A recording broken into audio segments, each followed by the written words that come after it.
This is the Old Musician's Blog number 37. You never know how things are going to unfold. We were going down to for my wife to watch the movie down at the film festival, and when we got there it was the wrong theater, and so we took a drive out to Medford, and here I am sitting outside. See, there's Trader Joe's over there, and she's in there doing some shopping. So I thought, well, I'll just sit out here and talk to the phone for a while, and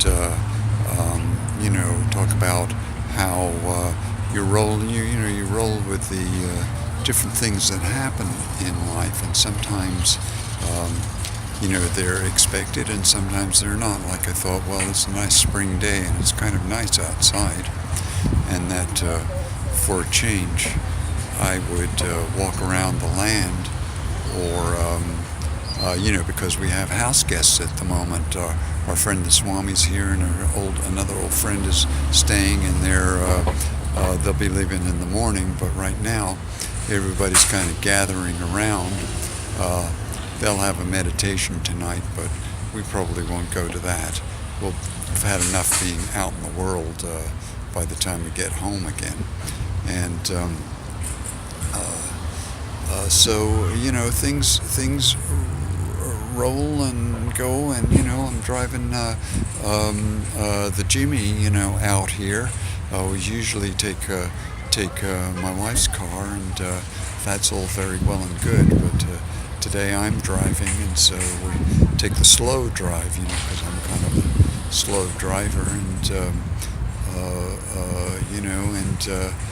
when it comes to taking physical risk in life, I don't like to go close to the razor's edge. I like to stay well in the safe zone, and that where one can observe the paradox between adventure and danger, so to speak, and have it be more in the zone of safety and comfort, which is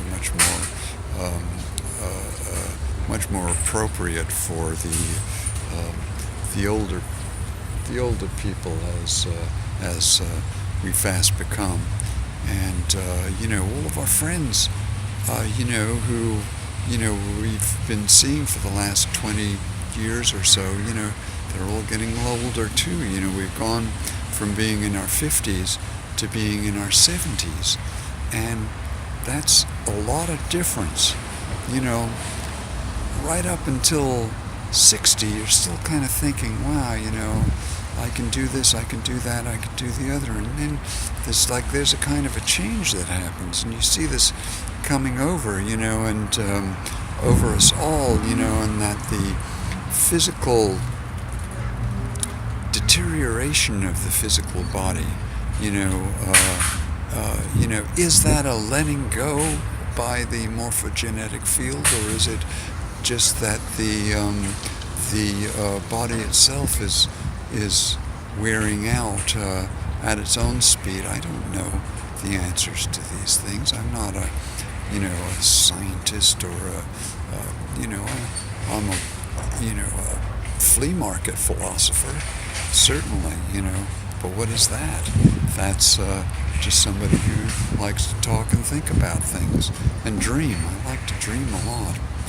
Dreaming in life, having that time to let the mind go, and to let it speak about whatever it might want to think about, and have the time in order to do that is a luxury that I certainly wanted ever since I was a young person. When we used to think about how much money would it take in order to have enough interest to live on the interest. And I remember thinking about that when I was 15, 16, and we all would at that point we considered about $50,000 to be enough, that you could get, I don't know, could you get 5% interest? That was 2,500 or something like that per year, and somehow or another we thought that that would be enough. That might have been in pounds rather than dollars. People walking by, some of them smiling, some of them have radios and whatnot. And we wondered about that. Well, now it's a lot more. It takes a lot more capital to have that, and to be able to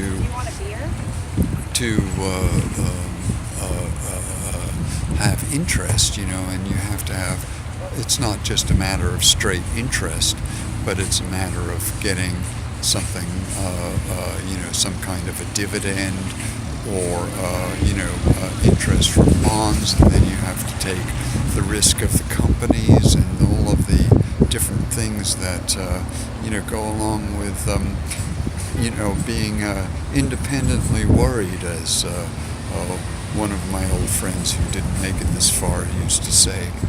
And and of course, I'm most of my friends these days, they're all musicians, and those musicians, especially if they've been in it long term, most of them don't have squat, and they're living, talking about on the razor's edge. They not only live on the razor's edge in terms of their monetary situation, but they're also living on the razor's edge, in terms of the sounds that they're making and the way that they're interfacing with the way that the world is.